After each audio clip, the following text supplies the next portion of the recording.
Good morning, Facebook followers and friends and anybody else watching. I thought today that I would come on and do something a little different. I've been doing a lot of blending demonstrations lately, which is great and good. And there's an example right there of one I just did a video of. But I have this antique pie cabinet, and I've pondered a lot about what to do to finish it. I spent about 2 hours last night kind of restructuring and putting it back together. It needed a lot of work. The person I bought it from said it was probably 100 years old. There's no doubt it's old because it's just the construction and things that it was used to put it together. But I felt just putting a coat of paint on it didn't make it look old. So I haven't done distressing in a while, but I'm doing more than just distressing. I'm actually going to do some scraping. I did not paint this color. This isn't a household, I would say acrylic paint, but I'm actually using it to my advantage. So I can't tell you anything about this color, but I am going to put sea glass over it and then we're going to scrape it off and distress it. For me, if it's going to be 100 years old, let's make it look 100 years old, add some character to it. It has flaws galore, and so sometimes when you have a piece that has a lot of scratches and dents, just run with it. We've got boards that are uneven, we've got holes, pieces missing. I think it's going to look like it's seen its day, but in a great way. So let's get started. This is a multi-step process. In other words, I can't paint the whole piece and then come back tomorrow and do. With the scraping I'm doing, I'm actually going to scrape it while it's wet. Dixie Belle's paint purposefully is so strong and it dries well, it cures well. So once this stuff dries, you almost need a sanding machine to really do what I'm going to do. And I really don't want to use sanding machines to do any distressing. I'll be using a palette knife. I'd say that's about 1.5 inches. This is a Hyde, nothing fancy, just one I had around. I have a lot of palette knives, but this one's doing the job for me. It's seen its day as far as its wear. It doesn't have a chisel or a hard point. But I'm going to be using all kinds of grips on this, everything from giving it some foundation to, stepping back, and I'm going to be pulling, scraping, all kinds of things. Just trying to go for a nice worn technique on this. Let me show you one of the panels. This is earlier this morning. This is one of the bottom doors. This is the look I'm going for. So one of the things that I'll have happen with this technique is that I'm going to see the real wood. I'm also going to see some of this original green that was painted, and I'll see a lot of my sea glass. I don't want to take all my sea glass off. That's really the color I want it to be prominent. In a moment, maybe if I remember, I'll come back and show you the inside. Well, you can see I've actually painted the inside like a cream color. I think that's Buttercream by Dixie Belle, and I want that to really pop. I'm redoing all the shelves. In fact, the shelves on these are metal bars, I guess. And I'm going to cut some wood, stain it, and it'll look really nice in there. But overall, today's demonstration is going to be how to accomplish that look that I was just describing. In fact, I'll even put this, for those of you that might be coming later, you can kind of see a little bit in the background what we're going for. As you stop in, say hey, let me know where you're from, what you're doing. What I want to do here is I need to work quickly because this paint starts to dry to the point that it's too dry to do the scraping I want. I have my misting bottle. In fact, if you don't have a misting bottle, I did put a link to I call it my recommended products. It's just a lot of the things that I use. I made a little page on my website where you can see a lot of the Amazon things that I buy. My Mr. bottles there. You can't see it, but on the floor I have I guess I'm going to just call it a drop cloth, because this scraping, you're going to be pulling off a lot of paint, and you're going to be stepping in it. So just, you might want to protect your floors unless your floors are goners. Mine's a little nicer, so I try to keep it cleaner. You don't want to start scraping right away. You want the paint to start gripping a little bit and setting up, because what I don't want to scrape off all my paint. I don't want this color. I can't say that I've really done much. I don't know the last time I've done scraping. I have done my share of distressing, but this one just needed more. It needed something to beyond just highlighting the edges with a little distressing. I wanted it to look like it's been used for 100 years. So I'm actually only going to do, I will do the bottom too, but I can't, the bottom and the top is too much at one time, and you'll kind of see. I already did the other side. I can show that to you in a little bit if you need to. I didn't want to go live without really making sure I had this technique fairly rich down.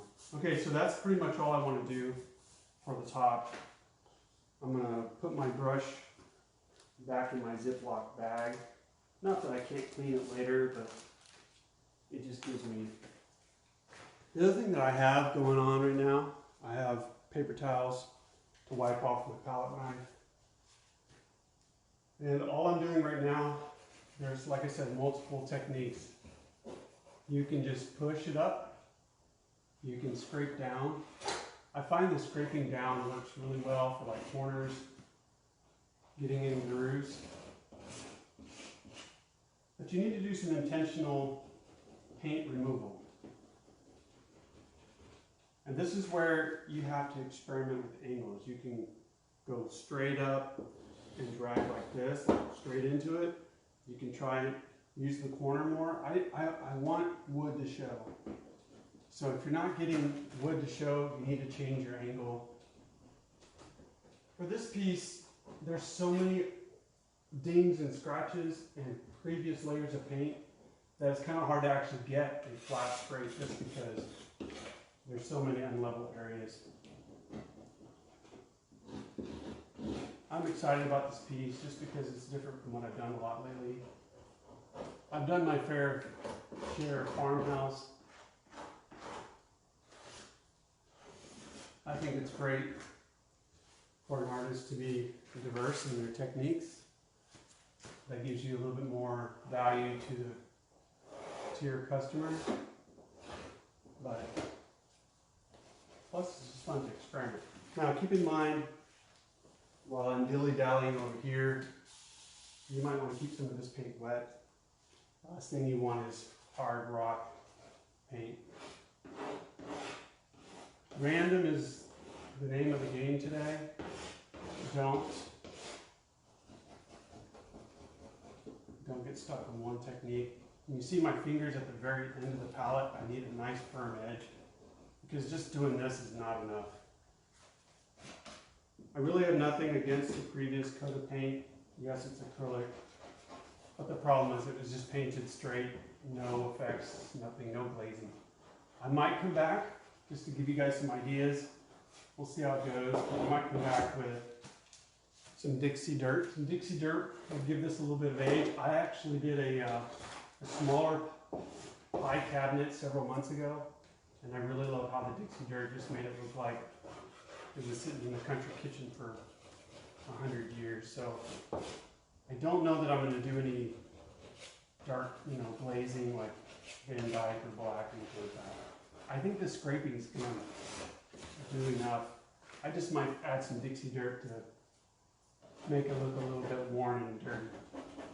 As I'm going different directions, sometimes you just need to find the direction that goes well with that panel.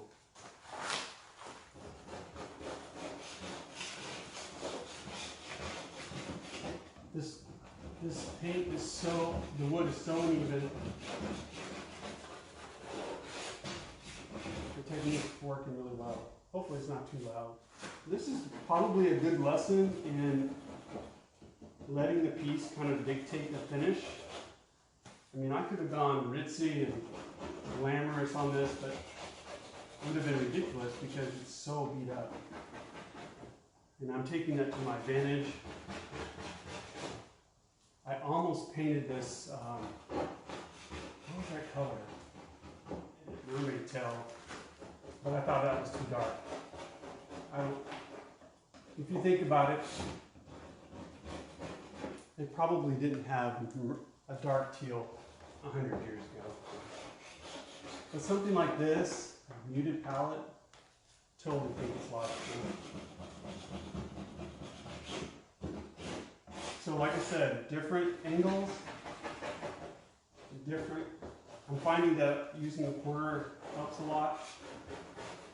You scrape until you're happy. If for some reason you're not happy with as much scraping, you might experiment with different tools. I have several other polymers I can try, but I don't want to keep switching back and forth. And then the other element that you can use is sanding. I can still come back and I'm using my paper towel to kind of wipe off all the stuff. But sanding might take off a little bit of this, give it a little more of a natural finish. I want to make this look rather natural. Okay. Hopefully these panels are okay still.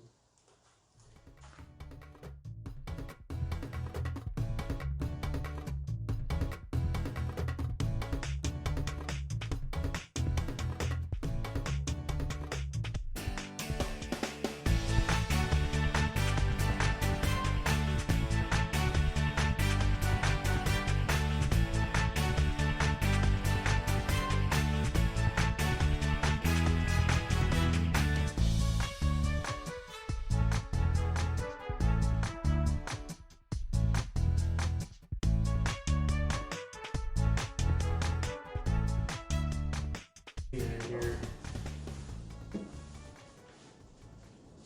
Okay, so that's the top. It's pretty much dry to touch. I've scraped off pretty much all the wet paint and that's good to go. So same process as above. If you're just joining, I'm just repeating what I did at the top. So you don't have to go too far back and watch the whole video. How about that?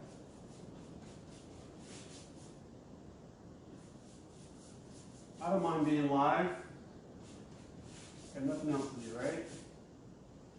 Don't hesitate to let me know if you have any questions. Right now I'm using Dixie Belle Sea Glass. I'm using a Klingon brush.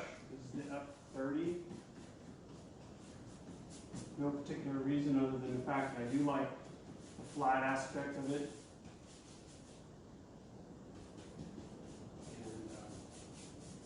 Gets in the grooves really well. So does Dixie Belle's brush. I honestly I figured if I'm gonna let my brush get all kinds of dry paint in, I'm not gonna do it to my Dixie Belle brush.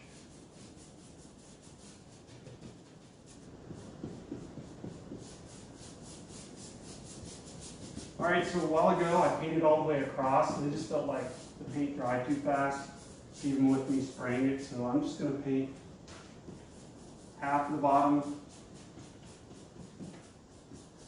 and then I'll paint the rest in a minute. You really do want the paint to be fairly set up, not dry.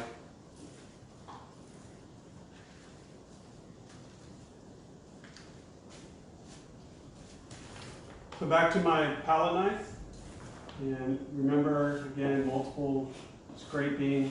Right now I'm dragging it. I'm catching the corners, not trying to take all the paint off, just highlight the high edges. Bring it sideways, just experiment with different angles, different pressures.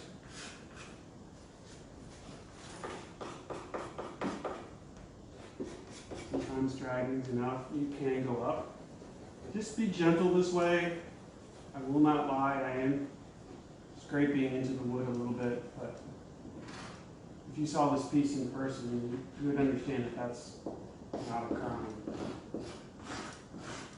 I'm just trying to bring out the history of this piece. I say history because I don't know if I can bring out the age, but in fact, I think the other side, a little bit of crayon on it, and I just left it. Some kid put it there. I don't want to remove it.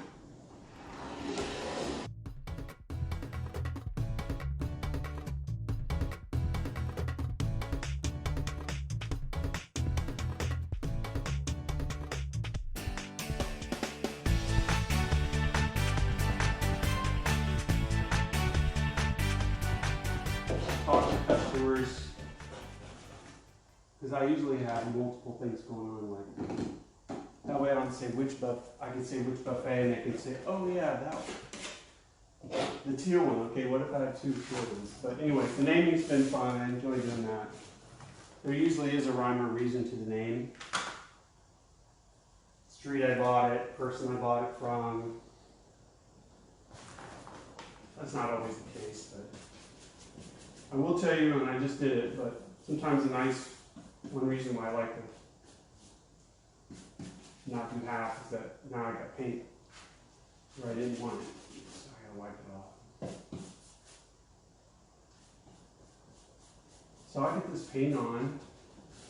I need to take a moment, maybe we can chat. If you have any questions, load me up.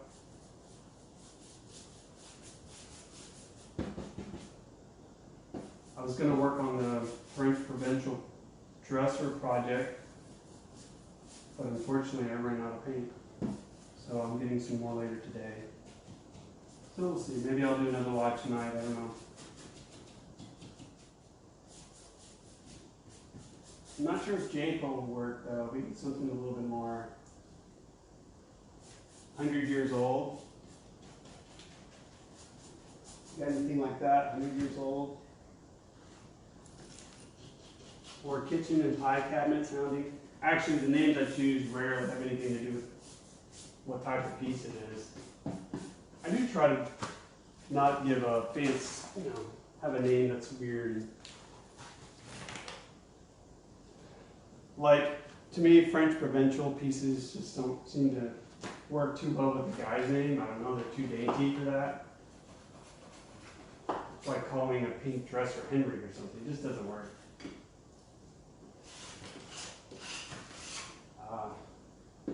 That feels so much better, not having so much dry paint. The problem with it being a little wet, though, just keep in mind, is that you will scrape off more. So I'll try and take it easy. Yes, I have just a little bit, just not enough to finish the project. And I bought the tube just to kind of experiment with it, and I wound up using it on the project. And the other thing that messed me up is that I had to resand the top of the dresser back there. It just had too many issues, so I resanded it, so painting the top twice didn't help.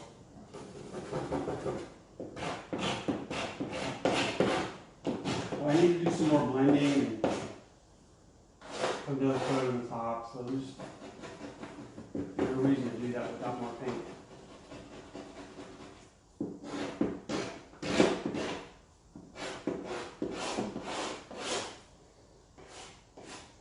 Now, I will tell you that it's very possible some of my scraping is not as effective because I didn't do as strong of a sanding job. I don't know, but like this panel, this does not. It's like it dares me to get to the wood. Okay. That's the tank top. This is work. I'm breaking the sweat, y'all.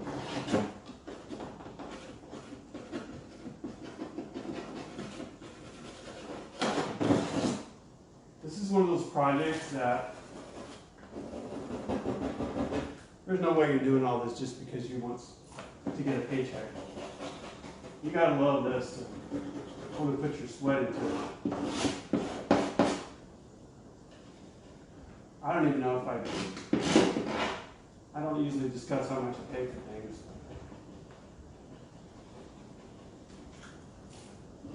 I just felt like it was worth the price. I didn't pay a ton of money for it. Just when I laid eyes on it, I'm like, that is not.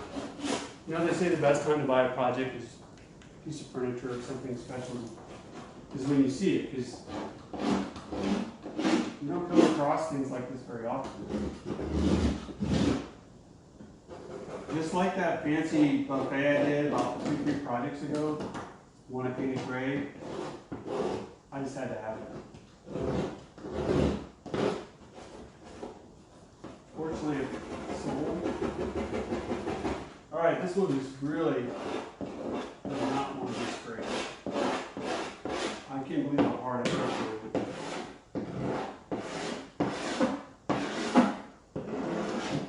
it. It sounds good. Hey, we're just gonna go with it.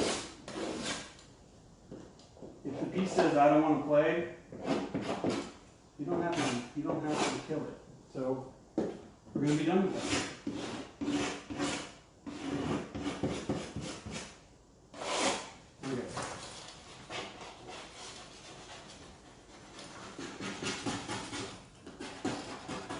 And honestly, if y'all follow me enough, I don't have a lot of time. This is not my full-time gig. So sometimes the techniques I do are make it look unique, make it look nice, but I can't go in there and apply, what do we call those? Transfer, sand it, glaze it, distress it, apply gold. And sometimes I don't even, unless I start shipping or something, I'm not going to probably sell that piece around here anyway. I'll get 100,000 likes. That's an exaggeration, but around here. So I don't always get too caught up. And here I am, of course, putting a lot of time in this. But I think this one's going to be more desirable than a lot of transfers and other craziness. Not that I have any problem with that. I mean, I've done a piece like that, but man, that looks so cool. Time is money. I mean, if you're trying to make a living, sometimes all you can do is just crank a piece out. Fortunately, I'm not really in that position. This is more of a hobby for me. So I can take more time, but I get tired of spending, I don't like to spend more than a week on a piece if I can avoid it. So, that is the side. I think it looks great. Where's the other side? Let's go for a little ride here. That's the top. I haven't done up here yet, but you can see the effect all the way down. Just chippy. I guess you'd call this chippy. I'm not a chippy expert. And there's the inside. I painted this last night. The bottom has 2 doors, but I'm going to leave the original color because I think it really will tie everything together. And there's nothing wrong with it. It will have a shelf. Here's the hardware I was talking about for the shelves. And then let me show you the back. So the back has these little twisty tighteners. These were boards that I took off. This whole back was coming apart. And I pretty much took all the nails out, banged it tight, and reattached it so it's almost back to original shape. So the only thing I have left to do as far as the chippy part is the front. I have a drawer, that goes here. But I actually sanded the front of the drawer to raw wood. I'm actually going to stain the front the same color I stained the shelves. Then the doors,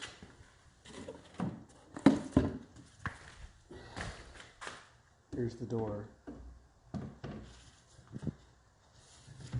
The doors I'm going to put probably chicken wire on it, which again, very country old look. I don't know what was in there before. I saw some last night that they used a lot of tin. And I think because glass probably wasn't either desirable or accessible. But I don't want to put glass in there. If I did glass, I'd want it to be almost coated with matte so that it wasn't glaring. But to me, the chicken wire is going to show off the inside, and anything you put on there a lot better anyway. And that worked really well on my last pie cabinet. So again, I'm on a mission to make this thing look 100 years old, and I think it's coming together really well. The color choices are just been spot on. I've been happy about that, and I'm not taking credit for that. I'm taking the pieces, talking nice and loud and clear, and telling me what it needs, and so I'm just following along for the ride.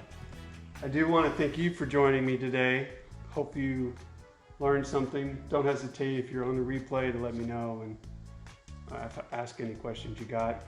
Go do something profitable, have fun, and be creative in whatever you do. Talk to you later.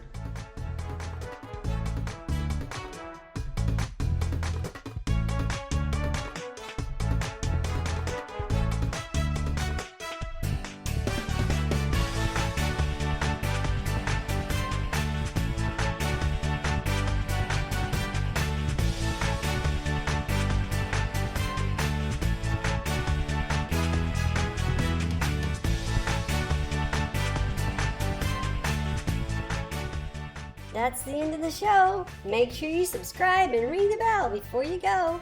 Bye.